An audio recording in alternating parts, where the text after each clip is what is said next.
Peshawar high court का governor Khyber Pakhtunkhwa को कल 4 बजे तक नौमुंतखब वज़ीर आला से हल्फ लेने का हुक्म। पेशावर हाई कोर्ट ने नौमुंतखब वज़ीर आला के हल्फ से मुतालिक केस का फैसला सुनाते हुए कहा, नए वज़ीर आला KP से बगैर किसी ताखीर के हल्फ लिया जाए।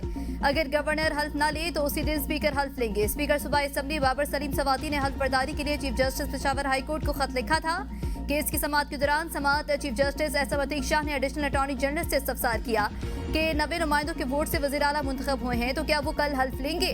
एडिशनल अटॉर्नी जनरल ने बताया कि गवर्नर कल कराची से वापस आएंगे। उन्होंने अली अमीन गंडापुर को तलब कर रखा है। चीफ जस्टिस ने कहा कि ये तो एक अलग मामला है, हमें ये बताएं कि हल्फ लेंगे या नहीं, जिस पर एडिशनल अटॉर्नी जनरल ने कहा कि गवर्नर कल वापस आकर कानूनी तकाजों के मुताबिक फैसला करेंगे।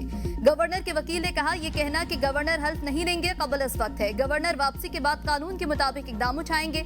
चीफ जस्टिस ने रिमार्क्स दिए, अली अमीन गंडापुर ने तो असेंबली फ्लोर पर इस्तीफे की तस्दीक कर दी थी। वज़ीर आला के इस्तीफे देने से ही इस्तीफा हो जाता है, चाहे गवर्नर मंजूर करें या नहीं। PTI के वकील सलमान अकरम राजा ने मौक़िफ़ इख्तियार किया कि अली अमीन गंडापुर ने इस्तीफा दिया और नए वज़ीर आला को वोट भी दिया। गवर्नर ताखीरी हरबे इस्तेमाल कर रहे हैं, खदशा है कि वो कल भी कोई नया रास्ता इख्तियार करके मामला मौखर कर दें।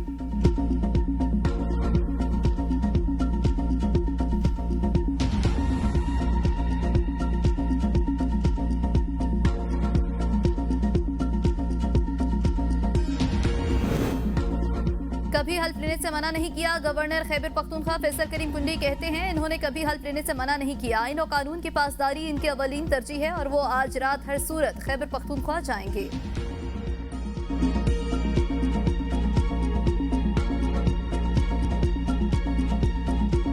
गवर्नर साहब,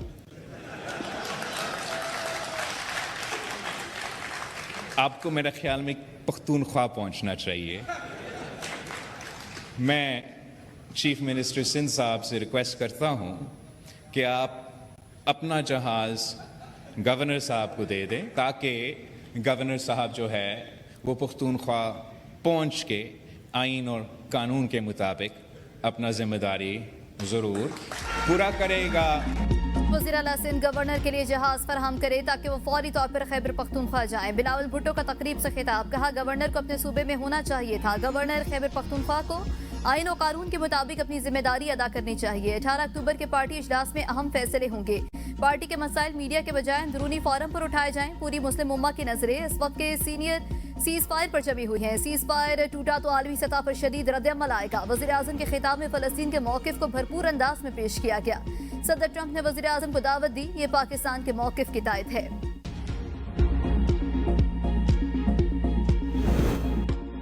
आइन और कानून के मुताबिक हमारा जो हक था वो अदालत ने दिया। PTI के सूबाई सदर जुनैद अकबर कहते हैं, अदालत ने कहा कल 4 बजे नए मुंतखब वज़ीर आला हल्फ लेंगे। अगर गवर्नर ने कल 4 बजे हल्फ ना लिया तो स्पीकर हल्फ लेंगे। असद कैसर बोले, जमहूरियत की फतह हुई है। पेशावर हाई कोर्ट ने इंसाफ का साथ दिया, जुर्रतमंदाना फैसला सुनाया। अगर अदालतें ऐसे फैसले दें तो कौम इनके साथ खड़ी होगी। खैबर पख्तूनख्वा इस वक्त जंगी सूरत हाल में है, सब जमातों को साथ देना होगा। सूबे को बहरान से निकालने के लिए तमाम सियासी कुव्वतों को मुत्तहिद होना चाहिए। ये किसी एक पार्टी का काम नहीं, हम सब की मुश्तरका जिम्मेदारी है। खैबर पख्तूनख्वा बानी और तहरीक इंसाफ का सूबा है। हम सब मिलकर सूबे में अमन और तरक्की की नई सोच को आगे बढ़ाएंगे।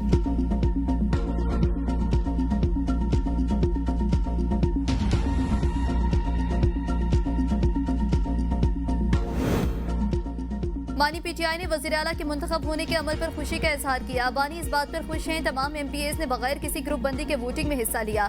चेयरमैन PTI बैरिस्टर गौहर की अडियाला जेल के बाहर मीडिया से गुफ्तगू, कहा जमहूरी प्रोसेस में कोई इबाहम नहीं होना चाहिए। अमल कानून के मुताबिक अमल होना चाहिए। हल्फ बर्दारी का अमल भी बाखुशी मुकम्मल होना चाहिए। बानी ने कहा है, फौज मेरी, मुल्क भी मेरा, शहदा भी मेरे हैं। दहशत गर्दी के हल के लिए अफगानिस्तान से भी बात जरूरी हो तो हल निकालना चाहिए। आज़ाद कश्मीर में भी सियासी दर्जा हरारत बढ़ने लगा। वज़ीर इत्तलात पीर मज़हर सईद मुस्ताफ़ी, कहा वज़ीर आज़म आज़ाद कश्मीर से कोई शिकवा नहीं, नागुज़ीर वजूहात की वजह से इस्तीफा दिया। वज़ीर आज़म मुद्दत पूरी करेंगे या रवायत बरकरार रहेगी, आइंदा चंद घंटे अहम करार। सदर जरदारी ने पीपल्स पार्टी आज़ाद कश्मीर का मुशावरती इजलास आज रात तलब कर लिया। अदम एतमाद तहरीक और हुकूमत साजी पर मुशावरत की जाएगी। मजहबी जमात के मुमकिन एहतजाज के बाद रावलपिंडी इस्लामाबाद में ट्रैफिक जुज़वी तौर पर बहाल। फैसलाबाद इंटरचेंज को खोल दिया गया।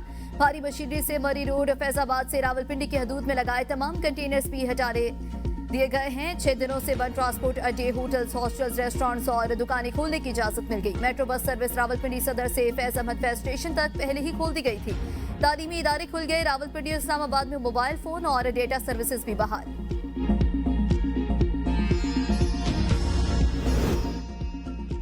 मिस्र के शहर शर्मुल शेख में गजा मुआहदे पर दस्तखत। अमरीकी सदर ट्रंप, वज़ीर आज़म शहबाज शरीफ, तुर्किया, मिस्र, कतर, बरतानिया और फ्रांस समेत 20 आलमी रहनुमा दस्तखत करने वालों में शामिल। अमन मुआहदा अमरीका, तुर्किया, कतर, मिस्र की सालसी से तय पाया। अमरीकी सदर ट्रंप ने कहा, आज एक तारीखी दिन है। अमन मुआहदा बड़ी कामयाबी है।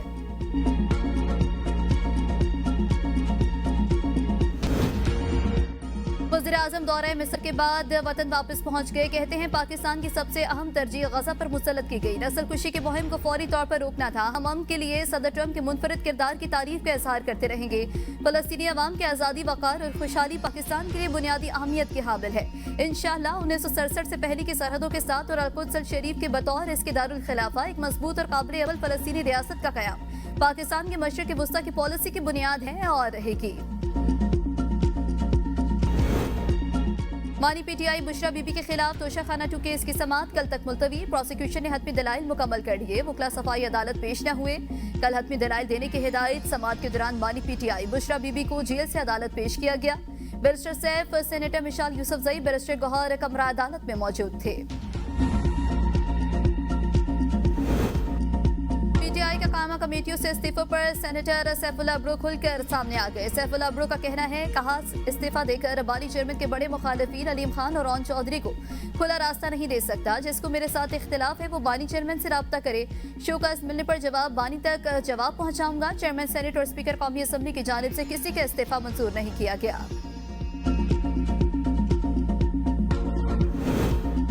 बलूचिस्तान में शोरिश नहीं, अलहदगी के नाम नहाद तहरीकें हैं। हालात की खराबी के पीछे भारतीय एजेंसी रॉ का वाज़ेह किरदार है। वज़ीर आला बलूचिस्तान मीर सरफराज बुगटी का नेशनल वर्कशॉप के शुरका से खिताब। कहा, बलोच अवाम को बंद गली में धकेला जा रहा है। ला हासिल जंग से कुछ हासिल नहीं होगा।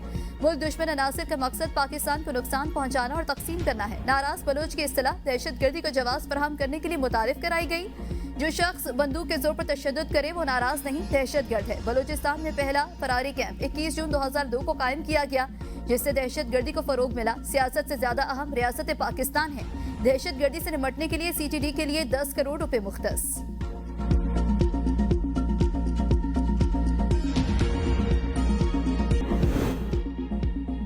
बेंचेस रूल के मुताबिक बनाए जाएंगे। इन रूल्स में कहीं भी नहीं लिखा कि बेंच चीफ जस्टिस बनाएगा। जस्टिस जमाल मुंदखेल के 26वीं तरमीम के खिलाफ दरख्वास्तों की समाअत के दौरान रिमार्क्स। कहा, एक तरफ 16 जजेस का कह रहे हैं और दूसरी तरफ इज्तिमाई दानिश की बात कर रहे हैं। हमारे सामने इस वक्त 191A मौजूद है जो आइन का हिस्सा है। कुछ लोग कहते हैं 191A को साइड पर रख दें। कैसे रखें? सुप्रीम कोर्ट रूल्स के हवाले से 24 जजेस बैठे थे, उनके सामने रूल्स बने। जस्टिस अमीनुद्दीन ने कहा, फुल कोर्ट की बात न करें, आप सिर्फ कहीं वो जजेस जो तरमीम से पहले सुप्रीम कोर्ट में मौजूद थे। फुल कोर्ट रूल्स पर जजेस के एक दूसरे से मुकालमा। जस्टिस आयशा मलिक ने कहा, सबके सामने नहीं बने, मेरा नोट मौजूद है। मीटिंग मिनट्स मंगवाए जाएं, आप रिकॉर्ड मंगवा रहे हैं ना? जस्टिस जमाल मुंदखेल ने कहा कि ये केस आगे नहीं चलेगा जब तक ये क्लियर नहीं होता। मुझे झूठा कहा जा रहा है, मैं पूरे कौम के सामने सब रखूंगा। जस्टिस मुसरत हिलारी ने कहा, जजेस एक दूसरे पर आवाज ऊंची ना करें। अटॉर्नी जनरल बोले, ये अंदरूनी मामला है, इसको यहाँ पर डिस्कस ना करें। 24 जजेस की सुप्रीम कोर्ट रूल्स के हवाले से मीटिंग हुई। इसके बाद मामला कमेटी को भेजा गया। इसके बाद कुछ शिकों पर एतराज हुआ तो फिर मामला तमाम जजेस के जमाने रखा गया। जस्टिस मोहम्मद अली मजहर ने कहा, सुप्रीम कोर्ट रूल्स सर्कुलेशन से बने थे। चंद जजेस ने आउटपुट दिया था और कुछ जजेस नहीं आए थे। समाअत कल तक मुलतवी।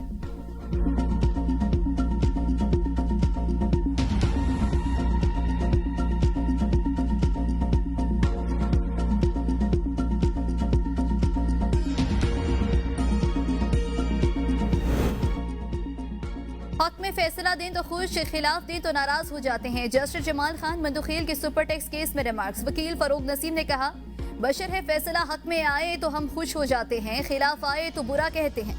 जस्टिस अमीनुद्दीन खान की सरबराही में 5 रुकनी आईनी बेंच ने केस की समाअत की। जस्टिस मोहम्मद अली मजहर ने कहा, टैक्स नाफिज करते हुए आप किस तरह के इंसाफ की तवक्को रखते हैं? फरोग नसीम ने मौकिफ अपनाया कि आर्टिकल 10A कुदरती इंसाफ के बराबर है। कुदरती इंसाफ से मुराद सिर्फ ये नहीं कि सुनने का हक दिया जाए। जस्टिस मोहम्मद अली मजहर ने इस्तफसार किया कि कितना टैक्स नाफिज होगा, इसका फैसला गुज़श्ता साल के असासों पर होता है। वकील फरोग नसीम ने जवाब दिया कि इनकम टैक्स में ये तस्वुर है कि जैसे जैसे आमदन में इजाफा होगा वैसे वैसे टैक्स बढ़ेगा। सुप्रीम कोर्ट ने केस की मजीद समाअत कल तक मुलतवी कर दी।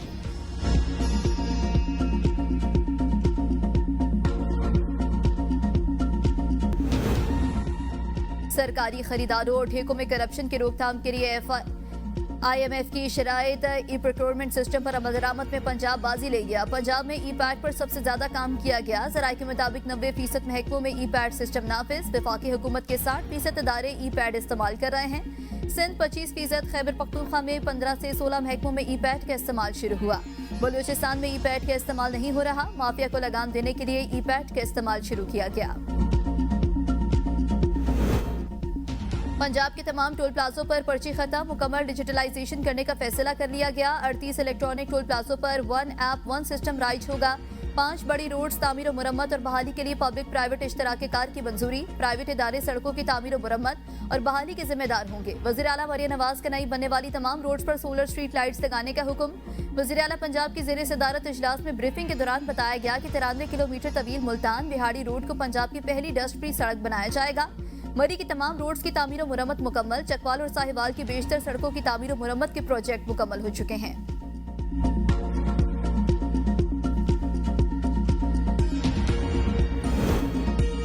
डी चौक एहतजाज केस, अलीमा खान के नाकाबिले जमानत वारंट गिरफ्तारी जारी। इंसदाद दहशतगर्दी अदालत रावलपिंडी का अलीमा खान को गिरफ्तार करके कल पेश करने का हुक्म। अस्सलाम वालेकुम, आप देख रहे हैं ABN न्यूज़ और मैं हूं इमन महबूब। खबरनामे का बाकायदा आगाज होगा, लेकिन एक ब्रेक के बाद साथ रखिएगा।